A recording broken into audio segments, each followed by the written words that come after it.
बिस्मिल्लाहिर्रहमानिर्रहीम, अस्सलाम वालेकुम। Welcome to my YouTube channel. तो आज मैं आप लोगों के साथ बहुत ही मज़ेदार सी आलू बुखारे की चटनी की रेसिपी शेयर करूंगी। ये जितनी देखने में खूबसूरत है उतनी ही खाने में मज़ेदार है। तो इसके लिए हमें चाहिए आलू बुखारा। 1 किलो लिया है मैंने, जिसको हम अच्छे से वॉश कर लेंगे ताकि जो इसकी डस्ट वगैरह है वो अच्छे से रिमूव हो जाए।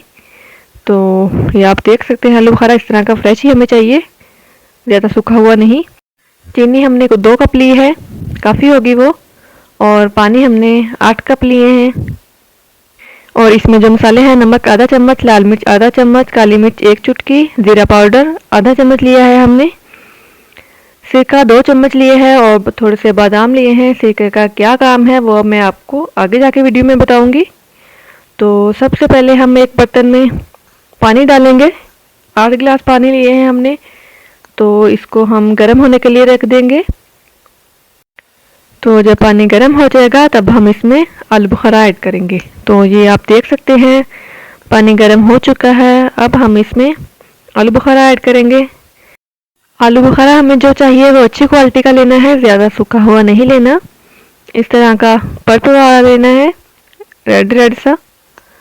तो इससे जो हमारी चटनी है वो बहुत ही मज़ेदार बनेगी।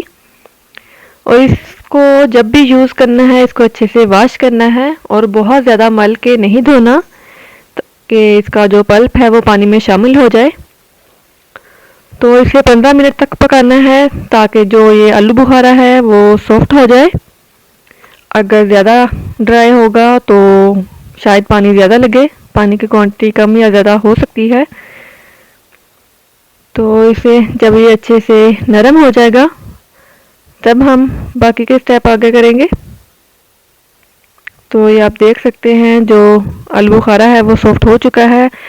अब हम इसमें शुगर ऐड करेंगे। शुगर मैंने 2 कप ही लिए हैं, ज़्यादा नहीं ली, क्योंकि जो शुगर हम ज़्यादा ऐड करेंगे तो इसका जो ओरिजिनल टेस्ट है वो डिस्टर्ब हो जाएगा चटनी का।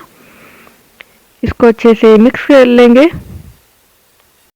और इसको तेज़ आंच पर ही पकाना है।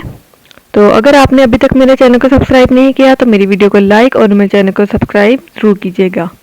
और अब हम इसमें सिरका ऐड करेंगे। सिरका मैंने 2 चम्मच ही लिया है इसमें। सिरका डालने से जो इसकी शेल्फ लाइफ है वो बढ़ जाएगी और ये ख़राब नहीं होगा, आप काफ़ी टाइम तक इसे स्टोर कर सकते हैं।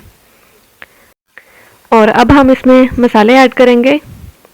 इसका जो टोटल टेस्ट है वो मसालों पे डिपेंड करता है। इससे जो चटनी में टेस्ट है वो बहुत ही खट्टा मीठा सा आता है। इसको अच्छे से मिक्स करेंगे और इसे गाढ़ा होने तक पका लेंगे हम इसे। और आप ये चटनी बना के तकरीबन 1 मंथ तक स्टोर कर सकते हैं। तो ये बहुत ही सिंपल सी रेसिपी है, आप इजीली इसे घर पर बना सकते हैं। तो ये जितनी देखने में खूबसूरत लगती है उतनी ही खाने में मज़ेदार है, बहुत ही चटपटी सी बनती है ये। तो ये देख सकते हैं इसकी लुक। और अगर आप इसमें थोड़ा सा कलर ऐड करना चाहें तो वो ऐड कर सकते हैं, नहीं तो इसका जो ओरिजिनल कलर है वो भी बहुत ज़बरदस्त होता है। तो ये देखिए, जो हमारी चटनी है वो गाढ़ी होना शुरू हो चुकी है। अगर आपको थोड़ी पतली पसंद है तो आप इस पॉइंट पे फ्लेम ऑफ कर सकते हैं, नहीं तो आप इसे थोड़ा सा और गाढ़ा कर लें। तो इसको हम थोड़ी देर मज़ीद पकाएंगे। और अब हम इसमें थोड़े से बादाम ऐड कर देंगे, वो ऑप्शनल है, आप स्किप भी कर सकते हैं। तो इसको अच्छे से मिक्स कर लेंगे और थोड़ी देर हम इसे और पकाएंगे। तो लीजिए, हमारी मज़ेदार से आलू बुखारे की चटनी रेडी हो चुकी है। ये आप इसकी लुक देख सकते हैं, बस इस तरह की लुक ही हमें चाहिए। उसके बाद हम फ्लेम ऑफ कर देंगे और इसे ठंडा होने के लिए रख देंगे।